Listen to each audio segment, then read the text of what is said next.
రాజధానిలో మరో స్కామ్, దేవుడికే శటకోపం. చంద్రబాబు నాయుడు గారు రాజధాని పేరుతో దేవుడికే శటకోపం ఎలా పెట్టాడు అనడానికి నిదర్శనమే ఈ స్కామ్. ఎంత దుర్మార్గం అంటే, రాజధాని ఏదైతే 2015లో 217 చదరపు కిలోమీటర్లు అంటే దాదాపుగా 53,749.49 ఎకరాల భూమిని సిఆర్డీఏ ప్రాంతంగా ఏపీ రాజధాని అమరావతిగా గుర్తిస్తూ 2015లో రాష్ట్ర ప్రభుత్వం, అప్పుడు చంద్రబాబు నాయుడు గారు ఏదైతే ఉత్తర్వులు జారీ చేశారు.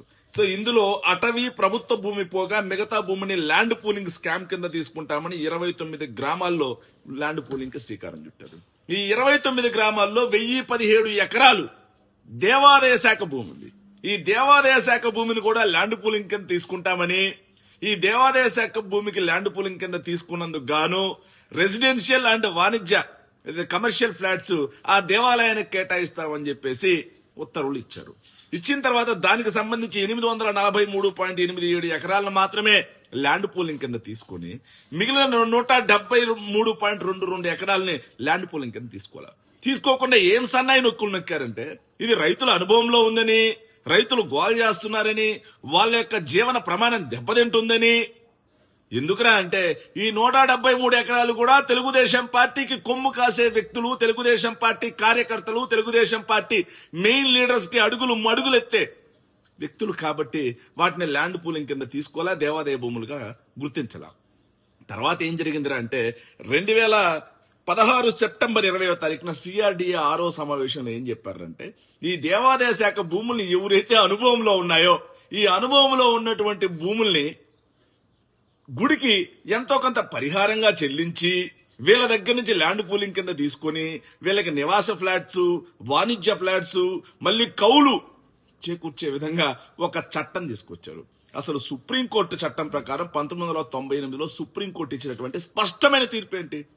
దేవాదాయ శాఖ భూములు దేవుడికి చెందినటువంటి సర్వీస్ ఇనాం భూములు కేవలం అనుభవించుకోవడానికే తప్పిస్తే వాళ్ళు అమ్ముకోవడానికి లేదు అని చెప్పేసి సుప్రీంకోర్టు గైడ్ లైన్స్ ఉన్నా సరే సిఆర్డీఏ 6వ సమావేశంలో దీన్ని పూర్తిగా మార్చేశారు. తరువాత రాజధాని ప్రాంతంలో ఉన్నటువంటి వేణుగోపాల స్వామి మాన్యానికి చెందినటువంటి సర్వే నంబర్ 271లో 10.6 ఎకరాల భూమిని టీడీపీ నేత అయినటువంటి మోతుకూరు సుబ్బారావు, మోతుకూరు రాజ్యలక్ష్మి వీళ్ళిద్దరూ అనుభవం చేసుకుంటున్నారు. ఈ మోతుకూరు సుబ్బారావు ఎవర్రా అంటే, వంగవీటి రంగా గారి హత్య కేసులో ఆరోపణలు ఎదుర్కొన్నటువంటి విశాఖపట్నంకి చెందినటువంటి ఒక ఎమ్మెల్యే, ఇప్పుడు విశాఖపట్నంలో ఎమ్మెల్యేగా ఉన్నటువంటి వ్యక్తికి ప్రధాన అనుచరుడు. ఆయన భూమిని మొదట్లో నాదే ఇది అని చెప్పేసి ల్యాండ్ పూలింగ్ కి చెందినటువంటి ఏదైతే 9-1 ఫామ్ లో ఆయన పేరు పెట్టారు. దేవాదాయ శాఖ అడ్డు చెప్పడంతో మళ్లీ దాన్ని దేవాదాయ శాఖ భూమిగా మారుతూ ఇక్కడ ల్యాండ్ పూలింగ్ కి తీసుకోవాలి. 2019 వరకు కూడా ల్యాండ్ పూలింగ్ కి తీసుకోవాలి. మళ్లీ తెలుగుదేశం పార్టీ అధికారంలోకి రావడంతో ఏం చేశారంటే, దీన్ని మొత్తాన్ని ల్యాండ్ పూలింగ్ కి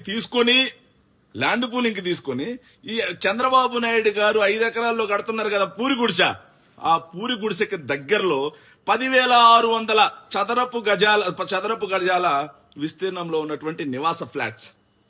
ఇదే కాకుండా E6 రోడ్స్, అక్కడ కోతవేడు దూరంలో E6 రోడ్స్ లో 2,650 గజాల విస్తీర్ణంతో కూడినటువంటి 2 వాణిజ్య ఫ్లాట్లు.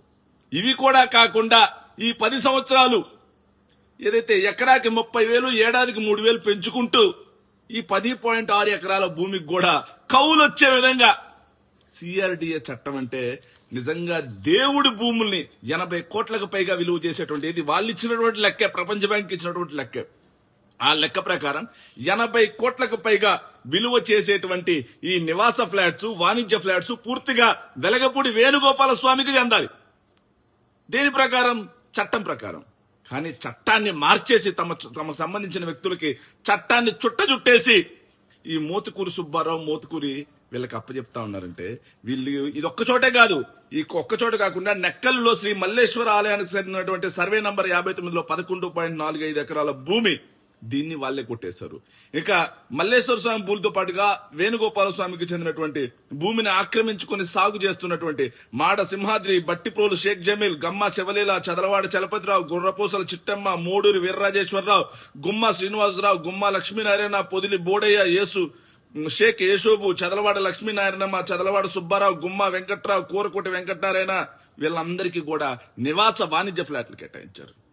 దేవుడికి చెందాల్సినటువంటి సొమ్ముని దేవుడికి పరిహారం ఇచ్చి వీళ్ళు కొట్టేశారంటే ఒక్క సిఆర్డీఏలోనే కాదు, మనం చూసాం ఇంతకు ముందే భవనారాయణ స్వామి భూముల్ని, ఇవి కాకుండా ఏదైతే కృష్ణా జిల్లా గొడుగుపేట చెందినటువంటి భూముల్ని విజయవాడ ఎగ్జిబిషన్ గ్రౌండ్ గా వాడుకోవడం కోసం ఎలా దేవుడికి చెందినటువంటి భూముల్ని శటగోపం పెట్టే వీళ్ళు సనాతన ధర్మ పరిరక్షకుల.